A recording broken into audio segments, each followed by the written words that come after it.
Selamat datang kembali pemirsa. Selamat bergabung dengan channel Putut Al-Huda. Bersama saya sendiri Putut Al-Huda. Dalam beberapa menit ke depan saya akan membawakan berita terhangat terupdate di hari ini, yaitu politik dan artis. Silahkan tonton video ini sampai selesai agar tidak gagal paham. Salam waras, salam NKRI. Memanas BW versus Firly Bahuri soal isu KPK paksakan Anies tersangka. Jakarta, mantan komisioner KPK, Bambang Wijoyanto, BW, menuding KPK terkesan memaksakan Anies Baswedan sebagai tersangka kasus Formula E. KPK pun menepis tudingan itu. Tudingan BW itu disampaikan di kanal YouTube-nya. Awalnya BW bicara soal penyelidikan kasus Formula E yang dianggapnya sebagai kegilaan. Alasannya, kasus dugaan korupsi terkait Formula E baru sekadar penyelidikan, tapi semua orang sudah tahu adanya penyelidikan kasus itu. Kenapa kegilaan? Karena ini tidak pernah terjadi sebelumnya. Penetapan tersangka atau peningkatan suatu penyidikan tanpa penetapan tersangka. Dan kita tahu ini kasusnya, kasus Formula E. Kasus Formula itu jadi sesuatu yang so special sekali, jadi nekat sekali beberapa pimpinan KPK ini, kata BW dalam siaran YouTube-nya seperti yang dilihat. BW lantas menyoroti rencana KPK mengubah peraturan komisi, Perkom, agar bisa meningkatkan penyelidikan ke penyidikan tanpa penetapan tersangka lebih dulu. BW mengatakan mengubah Perkom itu merupakan suatu jalan menetapkan Anies sebagai tersangka. Kalau Perkom KPK diubah supaya kemudian ketentuan untuk meningkatkan tahapan pemeriksaan ini tanpa tersangka, ini lebih gila betul. Maka, kemudian, bagaimana mungkin untuk menempatkan Anies sebagai tersangka? Kemudian perlu dibuat satu Perkom yang diubah sedemikian rupa, ini luar biasa sekali. Kita sedang melakukan demonstrasi kejahatan yang menurut sebagian kalangan ini pantas dikualifikasikan tidak lazim, jelas dia. BW menyebut perubahan Perkom itu sangat bertentangan dengan Undang-Undang KPK Pasal 44 Ayat 2. Padahal, pasal tersebut tidak pernah diubah. Pasal 44 di UU KPK, ini tidak pernah diubah dengan UU KPK baru, UU nomor 19 tahun 2019. Dalam pasal itu jelas disebutkan, terutama pasal 44 ayat 2, bukti permulaan yang cukup dianggap telah ada, telah ditemukan jika sekurang-kurangnya ada dua alat bukti, termasuk dan tidak terbatas informasi atau data yang diucapkan, dan lain-lain, tutur BW. Bagaimana mungkin ditemukan, ditetapkan, dinaikkan, status kepenyidikan, tapi kemudian tersangka belum ditemukan? Ini tindak pidana korupsi yang punya kekhususan. Jadi, lagi-lagi sebenarnya kalau itu dilakukan, Perkom itu jelas sangat melanggar UU KPK yang harusnya jadi rujukan dan penjuru dari seluruh Perkomnya KPK, lanjutnya. BW menuding pimpinan KPK tak lagi bersungguh-sungguh dalam menegakkan hukum.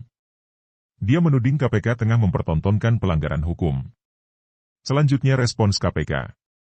Tudingan BW dibalas KPK. Tudingan BW itu pun dibantah oleh Ketua KPK Firly Bahuri. Dia memastikan penyelidikan perkara di KPK itu sesuai dengan ketentuan hukum di Indonesia. KPK di dalam terkait dengan penyelidikan suatu perkara itu tunduk pada ketentuan hukum dan undang-undang.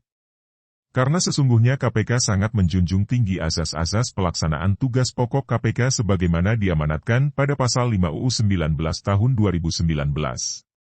Di situ disebutkan salah satu di antaranya dilakukan secara terbuka, transparan, proporsionalitas, kata Firly di Gedung KPK, Jakarta Selatan, Selasa, 3 Januari 2023.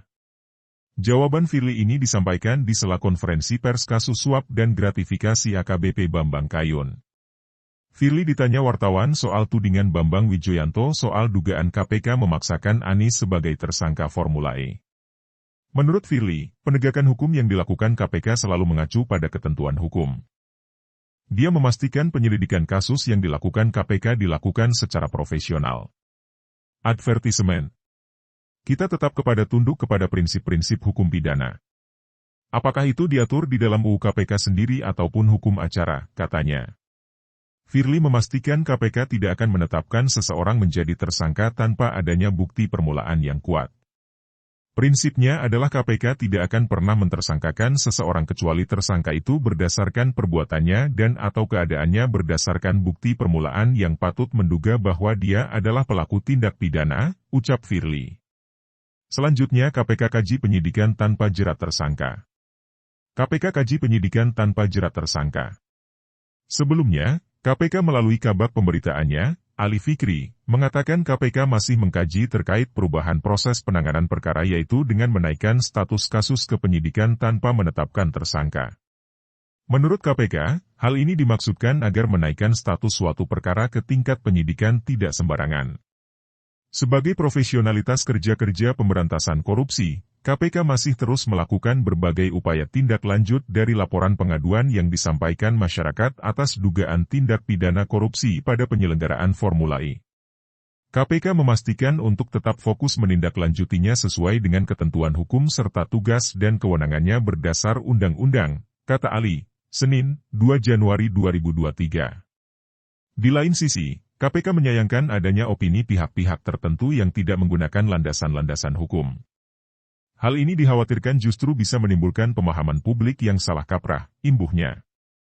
Ali lantas merujuk pada pasal 1 angka 5 KUHP serta pasal 1 angka 2 KUHP yang menyebutkan terkait tata cara penyelidikan dan penyidikan. Sedangkan tentang isu penyidikan tanpa menetapkan tersangka lebih dulu itu disebut Ali masih dalam tahap pembahasan di KPK. Hal ini masih terus dikaji di internal KPK, yang diantaranya jauh sebelumnya muncul dari salah satu ide inovatif pada penugasan proyek perubahan di pendidikan kepemimpinan yang diikuti salah satu pegawai KPK, sehingga gagasan tersebut tentu sama sekali tidak ada kaitannya dengan proses penanganan perkara tertentu di KPK, ujar Ali.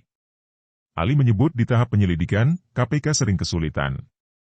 Meski demikian, rencana terkait penyidikan tanpa menetapkan tersangka lebih dulu disebut Ali masih sebagai kajian di KPK. Oleh karenanya, ide dan inovasi ini menarik untuk terus dilakukan pengayaan. Sekalipun, sejauh ini masih sebatas pada tahap diskusi internal dan belum diimplementasikan pada praktik penanganan perkara oleh KPK, kata Ali.